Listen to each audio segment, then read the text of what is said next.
اسم ولد زعلم يتطببوا ولد برهان بعالمومو كاب ولد برهان كاب صادق انسي شو من ياتات زعلم عالموم يبالحاتو ناي كريستوس دقي ناي دينجل ماريام مفكرتي خوراتن فتواتن من العالم ذلهاتهم بحيالو بأملاخنا بجزي أبيهر فصم بزخونة ناي سلامتا قال سلام ابلكم الله كمي وعلاتكم كمي غنيهاتكم آمين أملاخنا جزي أبيهر زتمسجنا يخون لومي مشت كم فقاد أملاخ كم جزي أبيهر أو ونجيل لوكاس زلو قال معرف عصرته وشدشته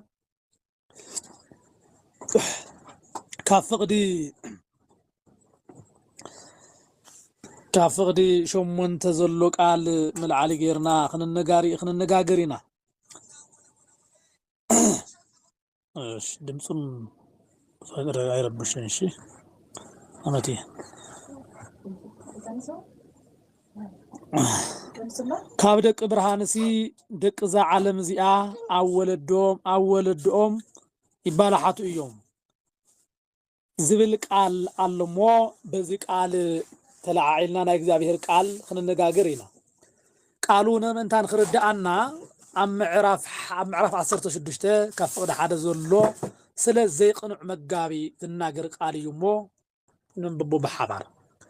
نتوم دق مزامورتو دما بلوم አዛዝ ቤት ዝነበሮ ሓደ ሃብታም ሰብአይ ነበረ ይዝብል ቃልዚና ክንጅምር እግዚአብሔር ይግለጸልና መስኹላትና ይኹን መድኃኔ ዓለም ቃሉን መስማዕ ሁላትና ይምሩና ንኽፈት አዛዝ ቤት ዝነበሮ ሓደ ሃብታም ሰብአይ ነበረ ንዑኡ ገንዘብካ ይብትንልኻ አሎ ኢሎም አጣቀስዎ ወይ ከዓ አተሓሓዝዎ ወረኛታት አውረዩ ማለት እዩ ጸዊዑ ከዓ እቲ ሃብታም ሰብአይ ማለት እዩ እዚ ብዛዕባኻ ሰምዖ ዘለኹ እንታይ እዩ ደጊም አዛዝ ቤት ክትኾነኒ አይኮነልካን እዩ እሞ ጸብጻብ ምምጋብኻ ሃበኒ በሎ እዚ ሃብታም ነቲ መጋቢ ቅንዕናኡ ጎድልነቱ ርእዮም ነቲ በዓል ዋና ሃብታም ነቲ ዝሾሞ እዛ ሓሳብ ክመጽኦ ከሎ ጸብጻብካ ምምጋብ ወይ ከዓ ሓላፍነት አጋፋሪነትካ ሓላፍነት መጋቢነትካ አምጽእ በሎ ይዝብል ተአዛዚ ከዓ ብልቡ ጎይታይ ካብዛ ሹመት ክስዕረኒ እዩ ጎይታይ ካብዛ ሹመተይ ክስዕረኒ እዩ ከይባሩ ማለት ከይቁፍር ማለት እዩ አይኽእልን ከይልምን ድማ ሓፍር እንታይ ዳ ክገብር እየ በለ ሰብአይ እዚ مقفار ويكዓ محراس حرسታይ ገባር ኮይኑ ከይሐርስ ክእለት የብሉን ንምንታይ መጋቢ እዩ ናይ ንጉስ ሹመኛ እዩ ስለዚ ክእለት የብሉን ከይልምን ያፍር እዩ ትማልያ በስልጣኑ ኮይኑ ንስኻአተው ንስኻውፃ ይብል ዝነበረ ከመይ ገይሩ ክለምን ይኽእል እግዚአብሔር አምላኽ ካብ ሹመት ናውርደት ካብ ሙራድ ይሓልወና ተሽምካ ካብ ሙራድ ነጊስካ ካብ ምሕሳር እግዚአብሔር ይሓልው ይብጣዕሚ እናዚ ሰብዚ ከቢድዎ ሓደ ነገር ግን ብልቡ ሓሰበ ወይ ከዓ ናብ ልቡ ተመለሰ ንበሎ ተአዛዚ ብልቡ ጎይታይ ካብዛ ሹመቴ ክስዕረኒ እዩ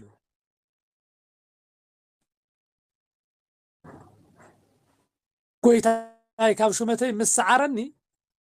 አባይቶም ምእንቲ ክቅበሉንስ ዝገብሩ ሕጂ ፈለጥኩ በለ ምክንያቱ ብብራረይ ከይተረፈስ ሰርሖ ስራሕ ክህልወኒ ይግባእ ክብል ሓደ ነገር ብልቡ መጽኦ እዩ ዝብለና ነዞም ሰብዕዳ ጎይታኡ ንነፍሲ ወከፎም ጸዊዑ ንተቀዳማይ ንጎይታይ እትፈድዩ ዕዳ ክንደየለካ በሎ ንሱ ከዓ ميتي بات زيتي بلو شعون السو انكا صحفة عداخا تقبل قلتفكا تقمت امو 50 إلخا صحاف بلو كم ميتنا من تاي ورده مالتي ناب 50 دحريو دما نحاد خالق نسخا عداخا خند ايو بلو اتون ميت قروس سرناي بلو زوم قروس قلا زبلو مسفري ترأيهم شعو نسو انكا صحفت عداخا تقبل مو 8 إلكا صحاف بلو كاب دك برهانسي دك زعالم زيا أولدهم يبالحاتو إيوم مو نتعامس أني أزازي بلبونا سلزي قبرة قويتاو نقادو يبل أنا خعا مستودعهم أبناي العالم أبايتهم أنتي كقبلوكم مسي بجنزب عامسا نرسخهم أعرخ قبرو قبلوكم ألخو بحيدات أمون زخونة ببزح دما أمونيو بحيدات زمس دما ببزحون عماس إيو مباركة بجنزب عامسا أمونات كابزي تخونو نتريت حق حدر زهبكم مانيو بناي ماتكم أمونات كابزي تخونوس ناتكم زهبكم دا آمنيو حاده جزو نخلت قويتوت خجزاز خل يلبون وين نتحادى صليو نتحادى يفتو ويس نتحادى تعزيز نتحادى ينع نعملاخين نجنزبن ختجزو أي تخلون إيهو بلو زياسك عصر تسلسل زلاك قال كفاد أملاخنا كم إغزيابير خنري عينا أزام السلازية قويتانا مدحانينا إيسوس كريستوس نسنة صواعو خبر مسجانا يخون نمو زتناقرا قاليا ኢየሱስ ክርስቶስ ንደቀ መዛሙርቱ ዝበሎም ሐሳብ ምስል አይዝ ነገሩ ሓደ ሃብታም ሰብአይ መጋቢ ነበሩ ይዝብለና ታሃብታም ሰብአይ መጋቢ ነበሩ ቤተሰቡ ሁሉ ገንዘብኻ ንዘዋሪ ንአዝማሪ እንደሃበ የባኽኑ አሉ ኢሎም ከሲሰምዎ ይዝብለና እግዚአብሔር አብ ሹመት ክንቀመጥ ከለና ልባማት ክንኾን ይግባአና ሹመት ክንብለኩም ከለና ምናልባት عد جزائنت هاجر جزائي زي عبيت سلطانات راي أيخونن عب حدرنا جزائتينا حدث انت وحده نايبعلو جزائي سب نبعلوخ جزئي قبو سب حداروخ جزئي قبو سب كاو حليفو زتوهاو حلافنت ناي وشوت يخون زوبا وردا كاو زلو على سلطان ممرحي خلي نجر جن أنا منية مجابي زخون أنا منية سبب سلطان زخون زبل حساب جن كيهلونا نرأسها ممرح حدا سببيو نرأسها ممرح فلذي حدنا نبعلتنا مجابينا نفسنا على إجابير نايم مجاب حلاف النت واهيبنا علو اتزتوهابنا حلاف النت نباخن انتو خويننا جن لك بيت سب هافتام قريبهم نتي سب ገንዘብ ከምዝ ነገሩዎ መላእክት ክነግሩልና እዮም ጻድቃን ክርስቶስ አምላኽና ክነግሩልና እዮም ግዜና ነብስና ንዘይረብሕ ነገር እንዳውዓልና እንተኾይንና ኖ ግዜ አባኸንቲ ተባሂልና ከምታ ወይኒ ድምፅ አጥፎልና ከምታ ወይኒ سفر زي بالله أيامه محوا ويكع نقلا خمسة تبهاله دمسي محوا خمسة تبهاله كين محو مأنتان كين تقفم أنتان نو إتا بمسحاف زتنقرتنا نمرية القصاق إلى أيام خمسة تبهالت جيزينا بزي متقامنا ناي كريستوس بيتسب زخون وحواريات ناي كريستوس بيتسب زخون ملايختي جيزيوم يباخنو አለው ኢሎም ክስ ከይቀርቡልና በአምላኽና ክንጥንቀቅ ይግባአና ንኺድ ጎይታው ድማ ጸዊዑ ዝነገር ምስምዐ ዝብዛዕባኻ ሰምዖ ዘለኹ እንታይ እዩ ደግምናተ መጋቢ ክትኸውን ኣይግባአካን እዩ እሞ ጸብጻብ ስራሕካ አረክበኒ በሎ ወሃለይ ወእቱ መጋቢ ወይቤ ተመጋቢ ሓሲቡ ከም ዝበለ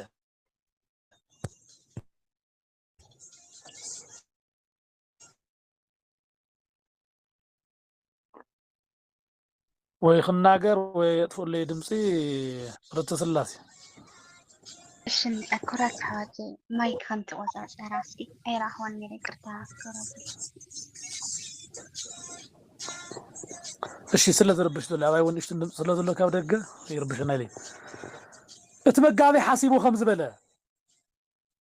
ምንተ የሲናሁ ይስእረኒ እግዚእየ እምግብናየ ካብ መጋቢነቴ እንሆ ካብ ሹመቴ ካብ ስልጣነይ ክስዕረኒ እዩ እሞ እንታይ ክገብር በለ እታ ዘለናያ ዘመን ካብ ዘመንና ንስዓረላ ካብ ስልጣንና እንእሌላ ካብዚ ዓለም እዚኣ እውን እንእሌላ ግዜ ኣላ እዛ ግዜ እዚኣ ከይበፅሐት ናብ ነብስና ክንምለስ ይግባአና ናብ ነብስና ተዘይተመሊስና ሓደገኛ እዩ ዝኸውን ማሕረሰ ይኽእል ንበለ ከይልምን ድማ ክሓፍር እየ እምበኣርከስ ጎይታይ ካብ ሸመተይ ዝስዕረኒ እንተኮይኑ ኣብ ቤቶም ምእንቲ ክቕበሉኒ ዝገብሩ ኣነ ፈልጥ እየ በለ እዛ ስልጣነይ እዚኣ ክወስዳ እዩ እሞ ስልጣነይ ከይተወሰደት ንሎሚ ውዕለታ ክውዕለሎም ስልጣን ስለ ዘለኒ ስልጣን ኣለኒ ማሕተም ገይረ ቀለበት ንጉስ ማሕተም እንተገይሩላ ዘለዎ ነገር ሁሉ ናይ ምስዓር ስልጣን ብንጉሱ ስለልተዋሃቦ ስለዚ ብዛ ዘላትን ስልጣነይ ክጥቀም በለ እግዚአብሔር አምላክ በዕድመና ክንጥቀም እግዚአብሔር ይርዳአና ተነጊሩና ንስሓእቱ ተባሂልና ናቡ ቀረቡ ተባሂልና ኣይሰምዕን ኢልና ዝቀረትና ዘመን ምዃና ግን እግዚአብሔር ብልቦናና አረዲእና ናብኡ ክንምለስ እግዚአብሔር ይሓግዘና እዛ ዝቀረቱ ዘመን ሓፃር ምዃና ፈለጠ ካብ ስልጣን ክእለ እዩ ስለዚ ዋላ ናይ ሓደ ሰዓት ስልጣን ትኹን እንበለ ስልጣን በመሰረቱ 30 ደቂቃ ዋላ እንተኾነት ስልጣን እያ ኣብዚ ዓለም እዚኣ ንምንበር እውን ሓደ መዓልቲ ይኹን ሓደ ዓመት ዓባይ እያ ጽድቅን ዝሰርሕ ማለት እዩ ናብ እግዚአብሔር ንዝቀርብ ልቦና ንዘለዎ ሰብ ሓደ ሰዓት ሓደ ዓመት ሓደ መዓልቲ ትርጉም ኣለዎ ስለዚ በለ እዛ ዝተረፈትን ሰዓት ሓፃር እያ ስለዚ በለ ኣብ ስልጣን ኣብ ዝወርደሉ እዋን ናብ ልመና ከይወርድ ናብ ምብራው ወይ ከዓ ናብ ምሕራስ ከይወርድ ምእንታን ውዕለታ ከውዕለሎም ውዕለታ ዘለዎም ሰባት ክፈጥር ይግባአኒ እዞም ውዕለታ ዝውዓሉ ኩሎም እንሆ ውዕለታ ከውዕሉለ እዮም ኢሉ ሓሰበ እዩ ዝብለና ወፀውኦም ለለ ይፈድይዎ ዕዳ ለእግዚኡ ነቶም ንጎይታው ዕዳ ዝኸፍልዎ ፀዊዑ ወይቤሎ ለቀዳማዊ ሚመጠን ዕዳ ዘትፈድዮ ለእግዚእየ ዝተቀደማይ ፀዊዑ ንጎይታይ ክንደይ ዝኽኣክል ኢኻ ትኸፍሎ ዝትፈድዮ ትኸፍሎ ክንደይ እዩ በሎ 100 ዕትሮ ዘይቲ በሎ ኖዶ ዳቤኻ ቅብሊትካ እዚ እዩ በሎ 50 ኢልካ ጽሓፍ በሎ ካብ 100 ናብ 50 ፍርቅ ገበረሉ ማለት እዩ ነቲ ካልኣይ ድማ ንስኻ ንጎይታይ ክንደይ ዝኣክል ኢኻ ትኸፍሎ እትኸፍሎ ክንደይ እዩ በሎ ቆሮስ ስርናይ በሎ ሓደ ቆሮስ 12 ጽዕነት ዝኣክል እዩ 12 ጽዕነት ማለት 12 ሕንስራ ትፈልጡ ዶ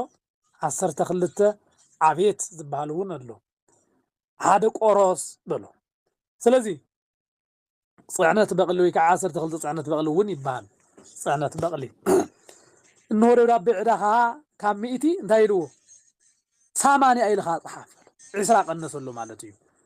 እዚ ነገር ብምግባሩ ቶም ዕዳ ዘለዎም ሰባት ሁሉ ብዝገበሮ ነገር ነቲ መጋቢ አድኒቆምዎ አድናቆት ትማሊ ወቀሳ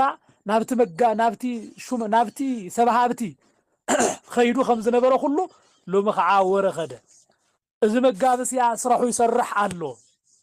እዛ ጋፋርስያ ጽቡቕ ነገር ይገብር ኣሎ ስለዚ ከመይ ዝበለ መጋቢ እዩ እዙስ ብዝገበሮ ነገር ንደኻትን ብሕልፊ ዕዳ ዘለዎም ሰባት የቃልል ኣሎ ስለዚ ስልጣን ይደልዎ እዩ ስልጣን ይግብኦ እዩ ዝብል ሓሳብ ናብቲ ንጉስ ክመጽእ ከሎ ወንእዶ እግዚአብሔር ለመጋቢ አመጻ እስመ ከመ ጠቢብ ገብረ ብልሂ ካብ ምዃን መጠን ብጥበብ ስለዝገበሮ እግዚአብሔር ነዚ ዓመፀኛ መጋቢ ነኣዶ ዋላ ክፉ ብምግባሩ ካብ ስልጣኑ ክስዕሮ ካብ ህይወቱ ክነጥቆ ካብዛ ዓለም እዚኣ ክወስዶ ሓሲቡ ዝነበረ ዋላ ከወግዶ ደልዩ ዝነበረ ንጉስ እንታይ በለ ተገረመ እዚ ዓመፀኛ ብሓፂር እዋን ናይ ጎይታው ድምፂ ሰሚዑ ስለዝተመለሰ አድነቆ እዩ ዝብለና እግዚአብሔር ካብ ሓጢአትና ተመሊስና ብፍቅሩ ከድንቀና ሰናይ ፈቃድ ይኹን ሎሚ እግዚአብሔር ካብ ሓጢአት ብቅጽበት ናብኡ መጺኦም ሓጢአቶም ደርብዮም ናብ ንስሐ ቀሪቦም ብስጋኦም ብደሙ ተሸሊሞም ንጽድቂ ደው ክብሉ ከለው ኣብ መንበሩ ኣብ ዙፋኑ እግዚአብሔር ደስ እዩ ዝብሉ نو نحنا نفلطهم قتلت سب نحنا نفلطهم كترتي نحنا نفلطهم عمتن زموتن ناب እግዚአብሔር መጽኦም ጻዕዳ ክዳን ተኸዲኖም ኣብ ቤት መቅደሱ ንስጋው ወደሙ ሪጋ ሰልፍ ክሕዙ ከለው እግዚአብሔር ደስ ሲብሎ እዞም ዓመፀኛታት ንሕና ዋላ ሰባት ስለልኾና ዓይንና ዋላ ተቀይሐ ማለት እዩ አይዚአስ አይዙስ አይንፈልጦ እንዶ ከመይ ገይሩ መጽዩ አቤት ጭካነ ዝገበሮ ተረስዐ መሲሉ ወድዩ ሰብ ዝፈልጦ እኮ እዩ ዓለም ዝፈልጦ እኮ እዩ ፀሓይ ዝሞቆ እኮ እዩ ናይ አንጎሎ ምስጢር እኮ እዩ ናይ አደባባይ ምስጢር እኮ እዩ ኢልና ዋላ ንሕና ከንፈርና ተንቀሳቀስና ልብና በሐሜት ተተሃወኸ በሐሜት ስጋ ሰብ ተበላዕና እግዚአብሔር ግን በፍጹም ሕድገቶም ቶም ዓመፀኛታት ቶም በደለኛታት ንብሎም ንሕና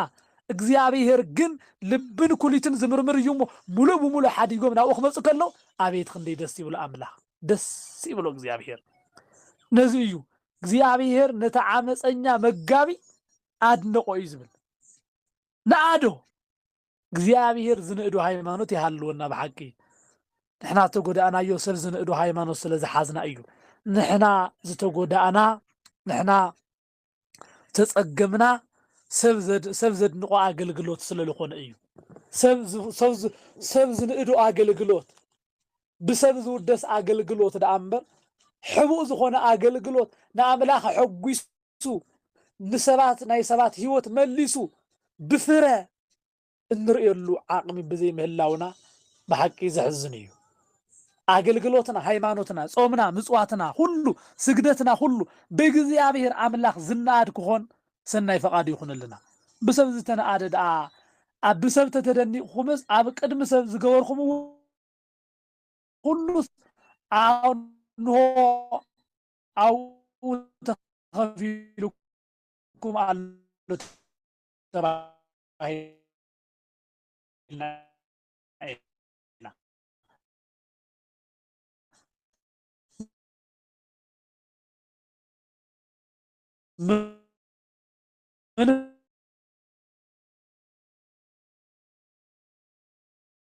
መንፈሳውን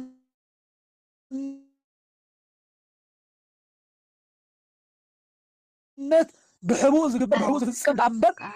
أنقلوا تات في السماء رأي لي يسمع لي إنه مسؤول له إنه يقبل له إنه يصوم له إنه يسجد له إنه يمهر له يمهر له يخا أنقلوا تات بعري ميكروفونات بحبو تناجرو بجلس زغفل النايو يترك الناس ولا ينبره وين حله ونيره بحبو صريحنا بجلسي زخر نغفله إيه زيابير عملاخ بتعماسنا أدو يبل نحن في العالم زي عمسنياتاتنا مو لعل أبلع لك زيابير زعمسنا نعملاخ زين متشو نسبات زين متشو خفات خوينا نعلنا مو كاب خفاتنا كاب تنكلنا كاب حاتياتنا كاب حماق نقر كله تمليسنا نعملاخنا نإግዚአብሔር نمدهاني عالم بإيسوس كريستوس نعوخ نجزاء أملاك قدوسان يردعنا بلهي كم مخانو متأن بطبب سلازي قبرو زي أقافاري ويكعز مقابي أملاخ مسجونو كمي كاولو البرهان كاوز آدك آنسي شو من ياتات زعالم أب عالمو مسلازي بالحاتو إيو هنياتو سبحابتن شو من ياتاتن بزي قبرو ونقر أنا زعالم زي آيت ببو أيو نحنا بمنفساوينت قالونا نبل نابقزي عبير إنملالس أيبلو دامبر بعالم تقمي عزر لنا نخد سباتنا بزوحات دخات مع عالم زخونا نقر إيدا زرقي حانتهي باتهم بزي منم ناي حاساب من اللس قلطيفونا بعالمي بذاته زخلو زمانات زدخمون هيوتهم رسيعهم ገንዘብ ክረክብ ከሎ ድኻ ናብ ይዝኸድ ናብ እንዳ ዝሙት ገንዘብ ክረክብ ከሎ ናብ ይዝኸድ ናብ እንዳ ጥፍኣት ይዝኸይን እዚ ብምዃኑ ናይ እግዚአብሔር ኮይኖም ዝነበርዎ ግዜ ሁሉ ብዜሮ ይባዝሕዎ ማለት እዩ ካብ ዓጉልድ ብርሃን ዝተባሃሉ ከምኡውን ኣብዛ ዓለም እዚኣ ክንድቲ ዝግባእ ኮይኖም ዘይነበሩ ካባቶም ንላዕሊ ግን እቶም ሹመኛታት ንማባትም ግን قلتيفهم ناب أملهم بممسع نزع عالم زيا يبلال سوء اللو يبلن بزو حسابات اللو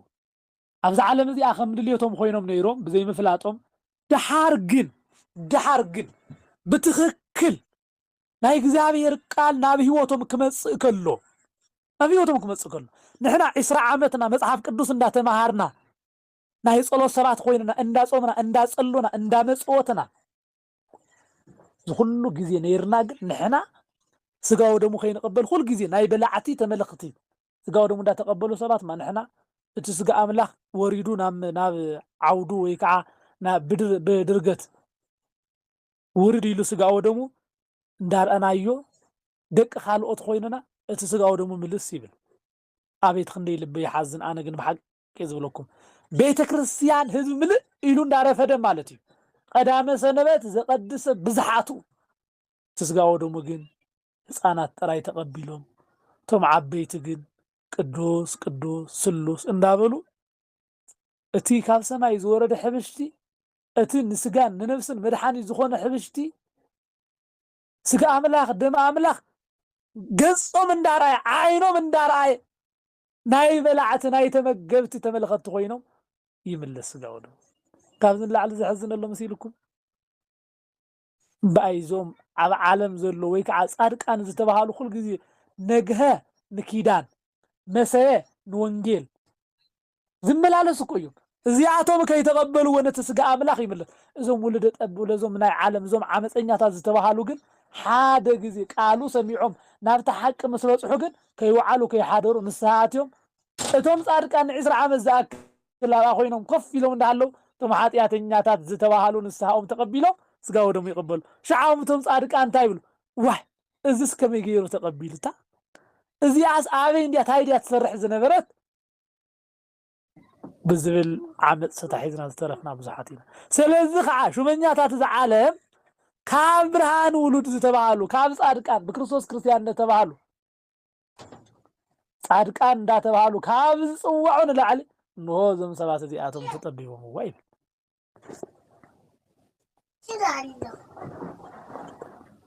ዝገርም ናብ ትርጉም ንምጻሞ ንሽተን ነገር ሪእና ሰዓትና ስለልኸደና ክንውዲ ኢና ሓደ ሰብ ዝተባሃለ ጎይታ እዩ መጋቢ ዝተባሃለ በዓል ጸጋ እዩ ወይ ከዓ ሰብ ሃብቲ እዩ ንጎይታ ሓደ መጋቢ ኣለዎ ንሱ በዓል ጸጋ እዩ ጎይታ ንሰብ ሃብታ ምግባሩ ኣብ ልዕሊ ነዳያን ውሻሙ እዩ ይብለና ተይ ኣመዲ ተይ ሱ ይመታሻለሽ ኣብ ልዕሊ ሓደ ሰብ እግዚአብሔር ሃብታም ክገብሮ ከሎ እንታይ ማለት እዩ ሃብታማት ልብ ኢልኩም ስምዑ ሃብታማት እንይኹም ዶ ኣብዚ አንኹም ሃብታማት ጽቡቕ ሃብታማት ስምዑ እንታይ ይብለና ኣሎ መሲልኩም ሃብታም ሓደ ሰብ ሃብታም ክኾን ከሎ ኣብ ልዕሊ ነዳያን ሹመኛታት እንዳኾነ እዩ ማለት ኣብ ልዕሊ ነዳያን ሓለቃ መጋቢ እንዳኾነ እዩ ማለት እዩ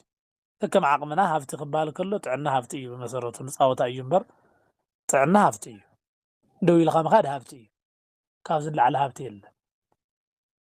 ስለዚ ንሰብ ሃብታም ዝገበሮ እንታይ እዩ ኣብቲ ነዳይ ምሿም እዩ ከዳለው ነቲ ነዳይ ዝግባእን ዝምጥንን ነገር ክገብር ሸይሙ ወደ ኣንበር ነቲ ሓደ ሰብ ሃብታም ምግባሩን እግዚአብሔር ምኑ ኣይኾነን ኣዳሊውን ኣይኾነን ግን ሹመኛ ምግባሩ እዩ ሰበ ስልጣን ምግባሩ እዩ ሰበ ምግባሩ እዩ ውፋል ስለዚ ጎይታ ሃብታማት ክገብረና ከሎ ክንፈልጦ ዝግባአና ኣብ ትሕቲና ዝተሾሙ ኣብ ትሕቲና ኣለው ንሕና ሓለቃኦም ኮይነና ክንምግቦምን ክንድቲ ዝግባእ ክንገብረሎምን ሹመኛታት ኢና ኣነ ዳኣበይ ረኺበ ስልጣን ከይንብል ንእሽተን ዝረኸብና ኩሉ ካባና ብታሕቲ ኣብ ዘሎ ሰብ ሹመኛታት ኢና ወይ ከዓ ሰበ ስልጣናት ኢና ማለት እዩ ምዘዋሪ ምስ ኣዝማሪ እንዳበልዐ እንዳሰተየ ኣይህብን እዩ ኣይምጹትን እዩ ኢሎም ነዳያን ከሰስዎ እዩ ዝብል ምን ከሰሶ ነታ ሃብታምስ እንዳመሰ እንዳዘወረ ነታ ኣዝማሪ ነቲ ደራፊ ኣቤት ጽኒኻ ጽቡቕ ደራፊ እንዳበለ ከይዱ ቅርሺ እንዳበተነ የሙር ኣብ እንዳመሰታት ኣብ እንዳመርዓታት ነታ ሓደ ዘማራይ ወይ ከዓ ዋጣ ጭራ ማለት እዩ ንበዓል ጭራ زبتن جنزب الله هفتام تبايل هفتون غرأي له مأنتان بزبلة جنزبو اسر اسو زخونه جنزب حيزو سأن حنت دابو سأن حنت دابو سأن حنت باني زموت هزب اندهالو اندا فلطه جنزب زبتن ريخم تفلطو اندا ساعة سعيد اندا جرا نزيو ازو سمزي ناتهم جنزب سللخونه حلقهم غيرو سلازي شومو نديانس خسيسمو ريخم الازار اتي ابنوي تقاز نبره نوي ابز تبعال حدا بعال صقاني رود الازار خعاني كابتم نخلاب كاب زدربيو كاو فرفاري وي كعز ودادق ነገር كبلعي من نيرو ግን አይወን ነይሩ ታብታ دحار موت አይተርፍን ኩልቲኦም ሞይቶም መጽሐፍ ዝነገረና ብሉቃስ ወንጌልና ናብ አብርሃም ሕቁፍ ክቀርብ ከሎ አልዓዛር እቲ ሰብሃብት እንታይ ዝኾነ ናብ ሲኦል ይወሪዱ እና በጃኻ አብርሃም አቦ አብርሃም በጃኻን አልዓዛር ለአኸል ኢሉ አይ ንስኻብቲ ዓለም እንሆ ዝግባእካ ነገር ረኺብካ ኢኻ ሽዑ ዘይሓዘን ካሉ ሎሚ ክሕዘነልካ ኣይኽእልን ሎሚ ዘይሓዘናሎም ሎሚ ንዳያን ዘይሓዘናሎም እግዚአብሔር ንዓና ኣይሓዝነልና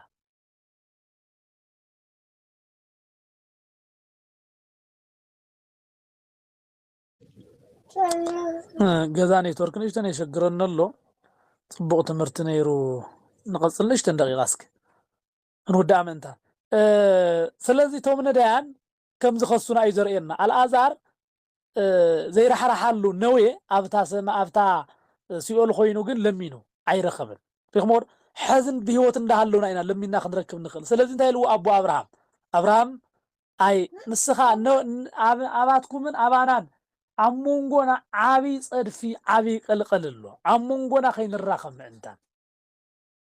ስለዚ ኣባና ዘሎ ኣፈላላይ አልዓዛር ናባኻ ክመፅእ ይኽእልን በቃ ተወዲኡ ተደምዲሙ ድሕሪ ሞት ኣልቦቱ ንስሓ ማለት እዚ እዩ ክብል ነጊርዎ መን ዝኸሰና አልዓዛር ናይ አልዓዛር ክሲ ንነውየ ባዕሉ ኣብዛ ይረጋግፀልና ኣሎ እቲ ኣብዛ ምድሪ እዚኣ ብድኽተማነት ዝነበረ ንአልዓዛር ብዘይ ምግባሩ እቲ ሃብታም ናብ ሲኦል ከም ዝወረደ እዩ ዝነግረና ኣብዚ ዓለም እዚኣ ክንህሉ ከለና ብዓቕምና ብዘይ ምርዳእና ዓቕምን ዘይብሎም ንነዳያን ብገንዘብና ብዘይ ምምፅዋትና ንክሲ ከም ዘቕርቡልና ይነግረና ወፀውኦ እግዚእ ወይቤሎ ምንትንዙ ዘእሰምዕ በእንቲአከ ጎይታ ነዚ በዓል ፀጋ ብደውየ ፀዊዑ በለ ብደውየ ብሕማም ሓደ ግዜ ሃብታማት ብዙሕ ግዜ እንታይ እዮም ሃብታማት ብዙሕ ግዜ ሕሙማት እዮም እንዳ ሃብታማት ቀሺ ዘይኣትዎ ስለ ዘይለ እንዳ ሃብታማትን እንዳ ኣብዚ ዓለም እዚኣ ዘለዉ ናይ ዓለም ድኽነት ዘለዎም ሰባትን ንኸዲና ናይ ጥዕና ድኽነት ዘይብሎም እግዚአብሔር ይመስገን እና ንሪኦም ኢና እንዳ ሃብታም ከይድኻ ሃብታም ዘይበልዖ ነገር ብዙሓቱ ሃብታም ዘይበልዖ ነገር ብዙሓቱ እዛ ይበልዕን እዩ ዝብል እንዳ ድኻኸ تزلو نجار كله طعم خينو زي بلع نجار يلن طعنا أمله إيو كابت زمجبون لعلي هافتام عند هافتام مدحني تخم تروه زي آخر الساعات خمس غير خا قوي عيبان قوي زاو نقول قوي خا صبحي تأكيد والله ده تبعال بزح نجار يزلو إذا قال زي أبو زح تواقع عنا صل الله خنتيا زل علو زل خنا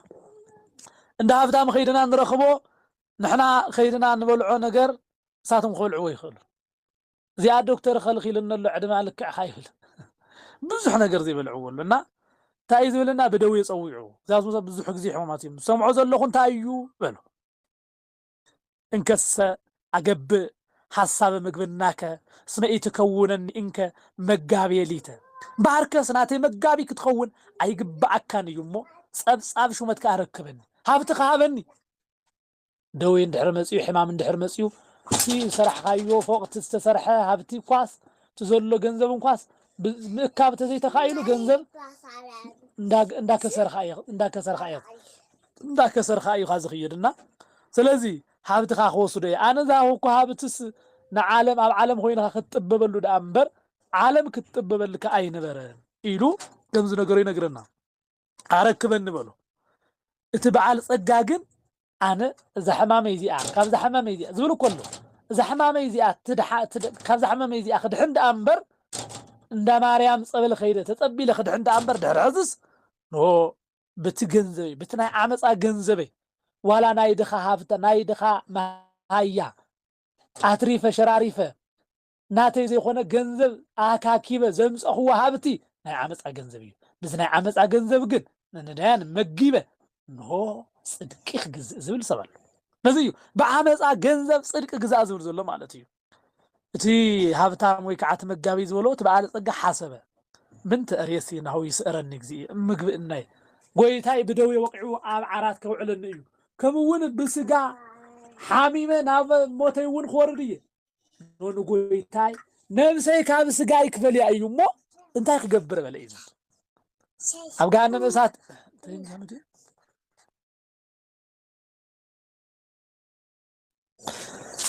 حارس أبغان مساتي بخا مسويت كا أبسي الوريد خا كتخبر كتصدق أي تخيلن بلا يزبل خمس تير خلو مستير كم أخلو أبغان مسات أبسي الوريد خا مسوات اللدي مقرب اللدي محارن اللدي قويتها مهري نسات قبلن على دي يلا شعوت ودي على مالتي أبغان ويك أبسي الوريد كا مسوات يلن داقم عدل حنت ساعات حنت دقيقة حنت معلت حنت عمد هذا إلخا ملماني قال تايلو تي نوي عنتو زلعلنا يو نحواتي يسلونا ساتمون كما يزخون ايومنا نا على ازار سددو كمهرم منتان نا كما ينابسو الخيورد يلو موسي ابراهيم تايلوم او ممهران اللوم سمعوا زدحنو ناي مدحان سبات خوينو مصحيفتو موسين ممهران اللوم نعاتهم يسمعوا يلو ملأخت ذهب ስለዚህ دحار ዕድል እንኳ ተደልዩስ ዘይርከበሉ ኹነታት ከም ዘሎ እዩ ዝነግረና ማለት እዩ ጎይታይነ ነፍሰይ ካብ ስጋይ ዝፈልያ እንተ ኮይኑ ንዳያን ኣቤቶም ኣብ መንግስተ ሰማያት ምእንቲ ክቕበሉኒ ዝገብሩ ኣነ እፈልጥ እዩ ኮሰይ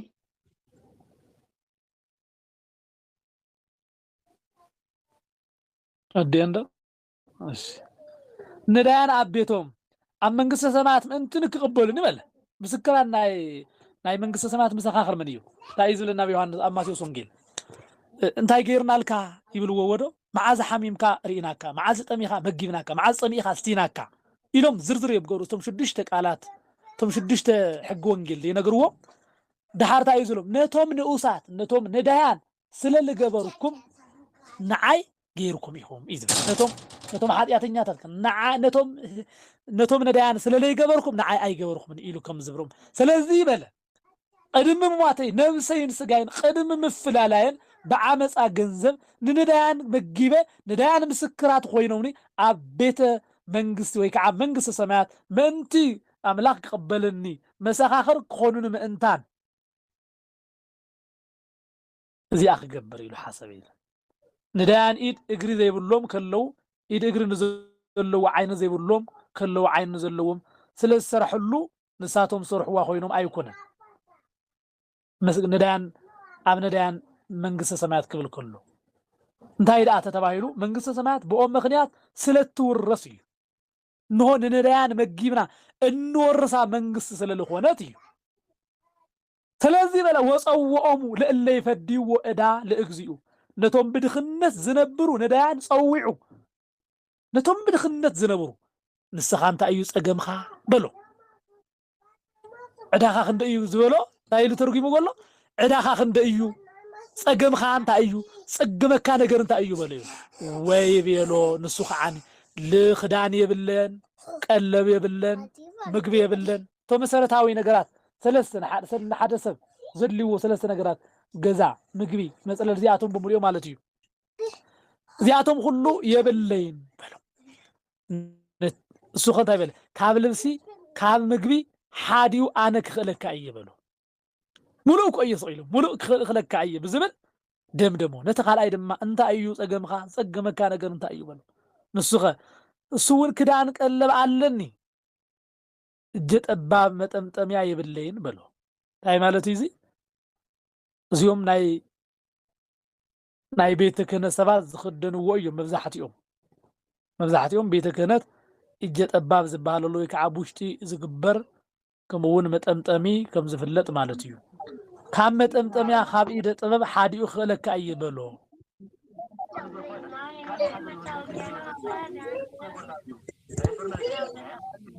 حبيباتهم بتاعته لك وانا نتمنى استنى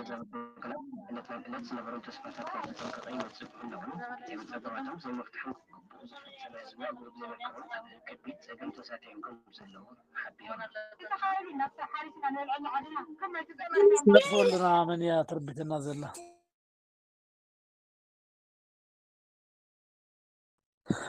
እሺ ስለዚህ ብልሂ ካብ ምዃኑ መጠን ብጥበብ ስለ ዝሰርሐ ነዚ ኣብ ሓላፊ ንብረት ዝተሾመ ዓመፀኛ በዓል ፀጋ እግዚኣብሔር ንኣዶ ካብ ውሉድ ብርሃን ካብ ጻድቃንሲ ሰብ ፀጋ ዝዓለም ኣብ ዓለሞም ስለ ዝባላሓቱ ኢሉ ምስጋና ኣቕረበሎም እዩ ዝብለና ሰዓት ርሒና ኢና መስለኒ እና ጻድቃን ነዚ ዓለም እዚ ቤተይ ንዋይ ዓለም ለዊጦም ዝኣትው ስለ ዝኾኑ ሰብ ፀጋ ዝዓለም ግና እንተጠመዩ በሊዖም ጻድቃን ነዚ ዓለም እዚ ዓለም ዘሎ ነገር ሁሉ ገዲፎም እዮም ዝኣትው እዞም ሰብ ሃብቶም ንጥሙያት መጊቦም ንጽጉማት ሂቦም ንዕሩቃት ኸዲኖም ዝኣትውሉ ነገር ከም ዝኾነ እዩ ዝነግረና ካሊእ መጋቢ ዝተባሃለ ካህን እዩ ንጎይታ መጋቢ ኣለዎ ንሱ ከዓ ካህን እዩ ንዘዋሪ ምስ ኣዝማሪ እንዳበልዐ እንዳሰተየ ብዝብል ሓሳብ እውን ዕውን የምፅሎ ጎይታ በደው የፀዊዑ ግን ክዝኽብሎ ከሎ ደጊምናቴ ስዩም ክትኸውን ኢኻ ይግባእካን እዩ እሞ ክህነትካ መልስ ክብሎ ከሎ እቲ ካህን ግን ሓሳቡ ለዊጡ ኖ ጎይታይ ንነፍሰይ ካብ ስጋይ ክፈልያ እዩ እሞ ስልጣነ ክህነተይ ኣኽቢረ ኣብ ገሃነም እሳት መኺረ ኣስተምሂረ ነቶም ሰባት ካብ ገሃነም ከድሕኖም ምግባር ትሩፋት ከስርሖም ኣብ መንግስቲ እውን ከውርሶም በዚ ምክንያት ከዓ ጎይታይ ከኽብረኒ እዩ ብዝብል እቲ ካህን ናብ ልቦናኡ ከም ዝተመለሰ ዝነግረና ነገር ኣሎ ምእመናን ኣብ ቤቶም ኣብ መንግስቲ ሰማያት መን ትቅበሉኒ ኢሉ ይብለና እቶም ብሓጢአት ዝተተሓዙ ቀኖና ዘድልዮም ምእመናን ፀዊዑ ነቲ ቀዳማይ እንታይ ዓይነት ሓጢአት ኢኻ ሰሪሕካ ሰራሕካዮ ሓጢአት እንታይ እዩ እንዳበለ ፍጹም ሓጢአት ሰሪሐ በሎ ንሆ ቀኖናኻ እዚ እዩ ዓመት እዩ እንተበልና መንፈቅ እዩ ክጾመልካ እየ መንፈቅ ንስኻ ጾም መንፈቅ እንተበልና 3 ወርሒ ኣነ ክጾመልካ እየ 3 ወርሒ ንስኻ ጾም 100 መዓልቲ እዩ እንተበልና 50 መዓልቲ ኣነ ክጾመልካ እየ 50 መዓልቲ ንስኻ ጾም 40 መዓልቲ እዩ እንተበልና 40 መዓልቲ ኣነ ክጾመልካ እየ እንዳበለ ነቲ ሓጢአተኛ ካብ ሓጢአቱ ነፃ ክወፀሉ ዝኽእል መገዲ ክሰርሕ ከም ዝግብኦ ይነግረና ማለት እዩ እዚ ካህናት ዝገብርዎ ኣገልገልቲ ዝገብርዎ እዩ ቀኖና ክህቡ ከለው ነቶም ክጾሙ ዘይክእሉ ብጾም እንዳሓገዙ ነቶም ክምጽቱ ዘይኽኣሉ ብምጽዋት እንዳሓገዙ ነቶም ክጽልዩ ዘይክእሉ ብጸሎም እንዳሓገዙ ካህናት መገብቲ እግዚአብሔር ዝታት ክዋጽኡ ከም ዝግብኦም ይነግረና ማለት እዩ ስፍሕ ዘልበለ እዩ እሞ መውሉድ እዚ ዓለም ይጠበቡ ሙሉድ ብርሃን በዓለሞም ካብ ውሉድ ብርሃን ካብ ጻድቃን እቲ መምህራን እዚ ዓለም ኣብ ዓለሞም ስለዚ ባላሓቱ ጻድቃን ዝኣቱ ንበይኖም እዩ መምህራን ግና ንብዙሓን ኣስተምሂሮም ኣእሚኖም ኣጥሚቆም ስለለኾነ እዩ ዝብል ቃል ኣሎ እሞ እግዚአብሔር ኣምላኽ ኣብዚ ዓለም እዚኣ ክንነብር ከለና ኩላትና ንዓለም ፈሊጥናያ ንዓለም ስዒርናያ ብጽድቂ ተመላሊስና ንእግዚአብሔር መንግስቲ ንወርሰሉ መገዲ ኸበና أملاخنا እግዚአብሔር يحجزنا سمعنا يربونا يحضر لنا مداني علم صلوات الእግዚአብሔር ወለወላዲቱ ድንግል ወለመስቀሉ ክቡር ይቀንይልን